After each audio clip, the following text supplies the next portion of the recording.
Bem-vindos a esta nossa análise aprofundada. Hoje a gente vai mergulhar numa figura assim fascinante e um tanto controversa do ocultismo, Austin Osman Spare.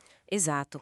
A gente está partindo de um texto que explora bem a trajetória dele, para entender como o Spero conseguiu juntar arte, desejo e magia de um jeito só dele, sabe? Bem diferente das correntes principais ali do início do século XX. É, tipo a Golden Dona, Otio, ele correu por fora, né? Correu total por fora.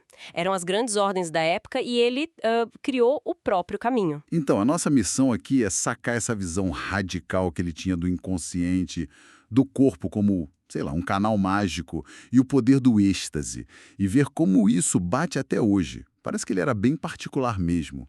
Sem dúvida. Espera que viveu ali de 1886 a 1956, era um artista visionário, um místico. Mas ele operava meio na sombra, sabe? Rejeitava cerimônias pomposas, a hierarquia toda. Hum. Para ele, a magia nascia da experiência crua, visceral mesmo, do contato direto com o inconsciente. E essa coisa de rejeitar os sistemas, né? Isso parece chave nele.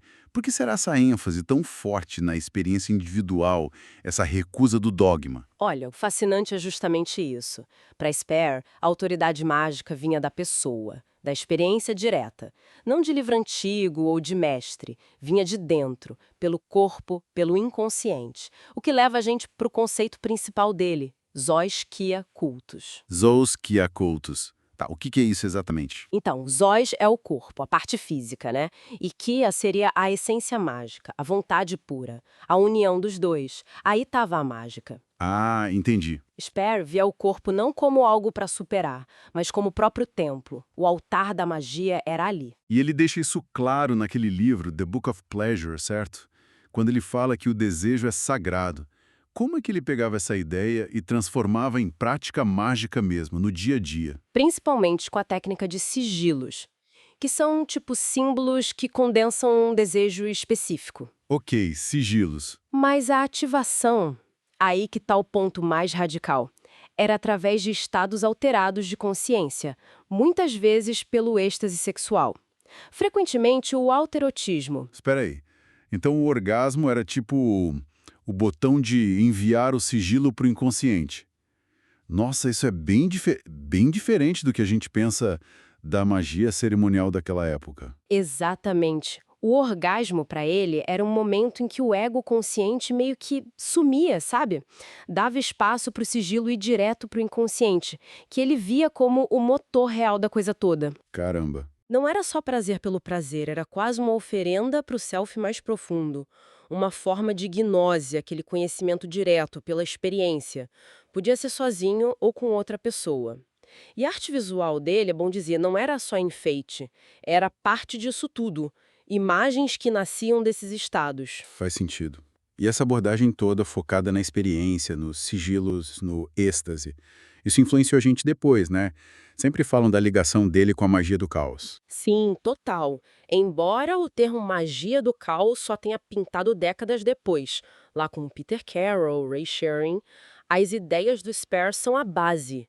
Essa valorização da experiência direta, o jeito prático de usar sigilos, a ideia de que a crença é uma ferramenta que você molda, Uhum. tudo isso vem lá de trás, de Spare. O próprio Carroll reconhece essa influência, é fundamental. Mas talvez a magia do caos tenha tentado criar um sistema um pouco mais organizado, enquanto Sperry parecia mergulhar mais solto nesse caos sensual, estético. É uma boa forma de colocar. Sperry desbravou esse território de um jeito muito pessoal, muito artístico. A magia do caos depois talvez tenha buscado, organizar e tornar mais acessível algumas dessas ferramentas, dessas atitudes. Mas a essência da liberdade, da experimentação, tá lá em Sperry. E essa celebração toda do corpo, do desejo, imagino que isso era super subversivo para a época, né?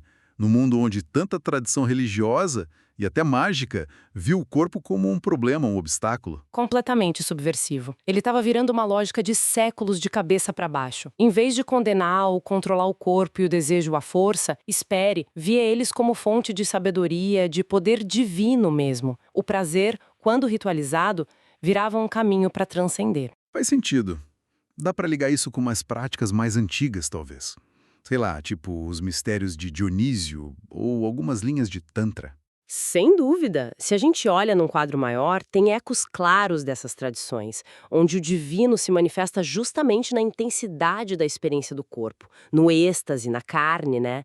É uma visão bem libertadora que bate de frente com um monte de tabu cultural sobre sexo e espiritualidade. Olhando para tudo isso então, qual seria o legado mais duradouro do trabalho do Sper? O que fica? Olha, acho que a gente viu o Sper como um pioneiro bem radical. Ele pegou o erotismo e transformou numa chave mágica, assim, na cara dura. Conectou corpo e inconsciente de um jeito novo e plantou sementes importantes para a magia do caos. O legado dele parece que não está em regras fixas e em sistemas fechados, mas nesse convite para explorar um caminho muito pessoal, quase secreto ali entre a carne e o espírito. Ele meio que antecipou umas discussões bem atuais sobre magia corporal, sobre se libertar pelo prazer. Exato.